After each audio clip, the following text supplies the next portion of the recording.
to get you prepared for tonight's topic, which is going to be the presidential candidates and how I feel about them and my views on them. Okay, first, should we start with Democrat or Republican? Well, in my opinion, those two political parties are one and the same. I think both of them have forgotten the fundamental constitutional basis for this country and for politics. They were used as a checks and balances, so to speak.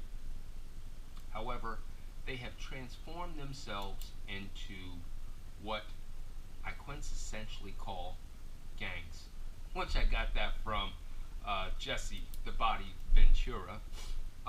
And if you look at it, they do tend to mimic gangs.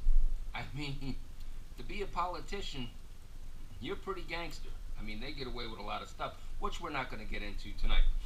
However, you've got on the Democratic side, which aren't very many, we've got Hillary Clinton, Bernie Sanders, and the old governor from Maryland, which I resided in for a few decades.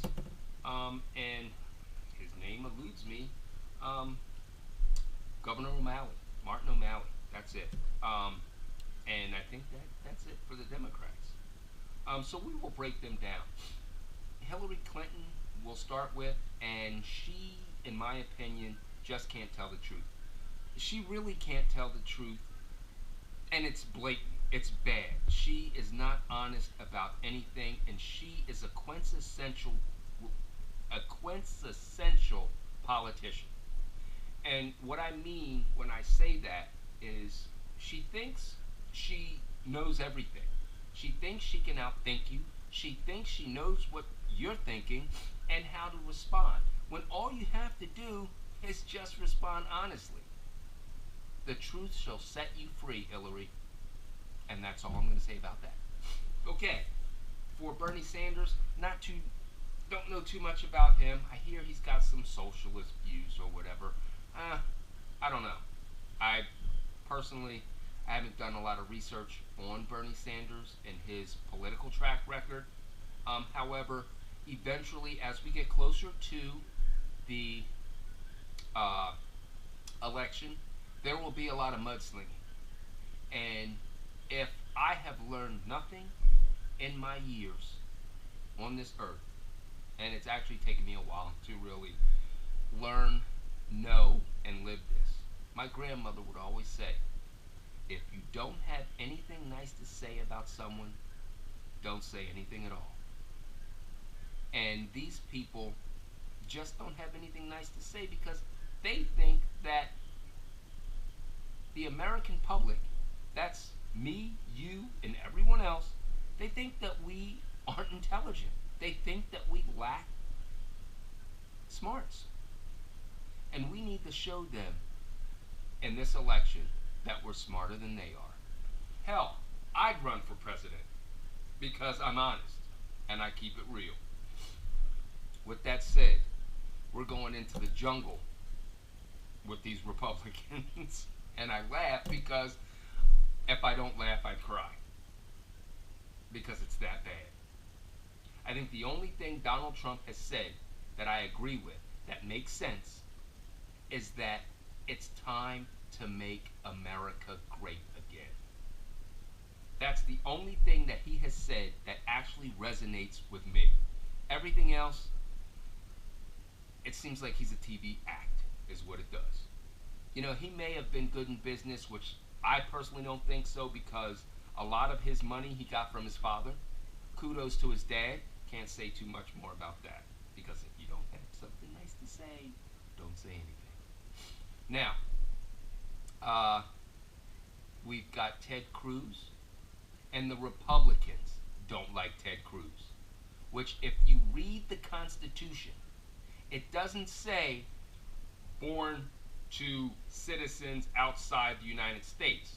Historically, the Constitution of the United States says a natural born citizen, which means you have to be born on this land, in this country, okay? Not born in Canada or born in uh, somewhere else to U.S. citizens.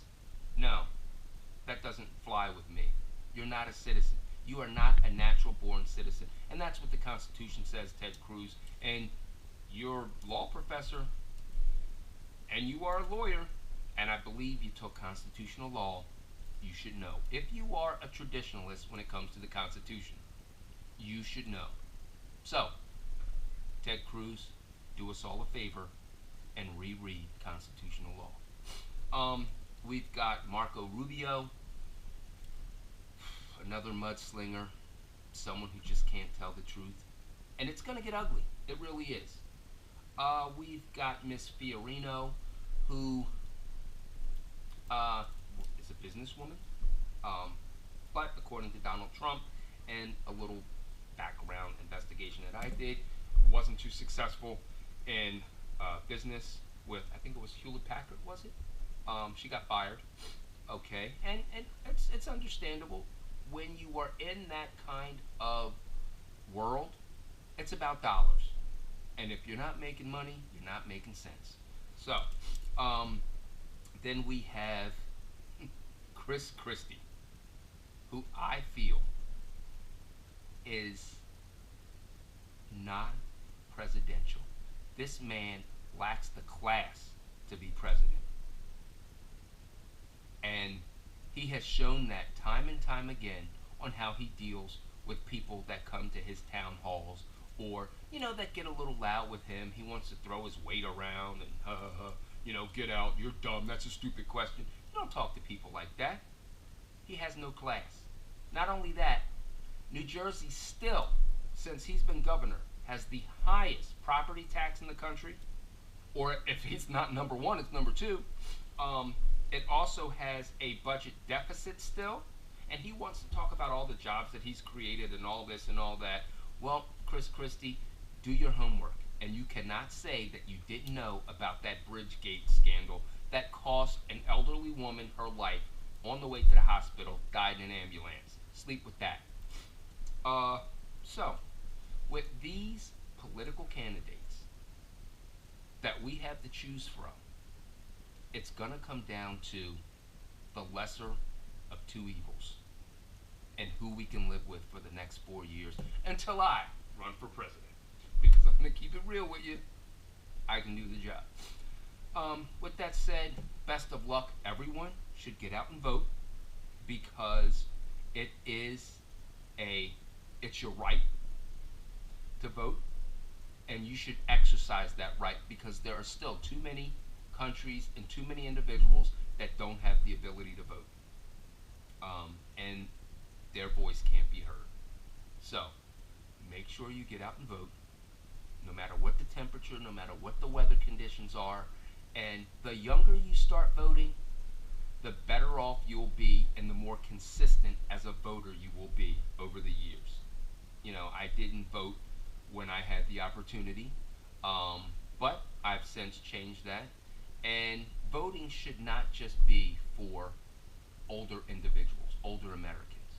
As soon as you're eligible to vote, get out and vote. So rock the vote, and you all have a good evening. Once again, thanks for tuning in. This is Keeping It Real Reggie. Make sure to subscribe. If you have any comments or any suggestions for any shows, make sure you click the link below, send some comments or whatever. Good night.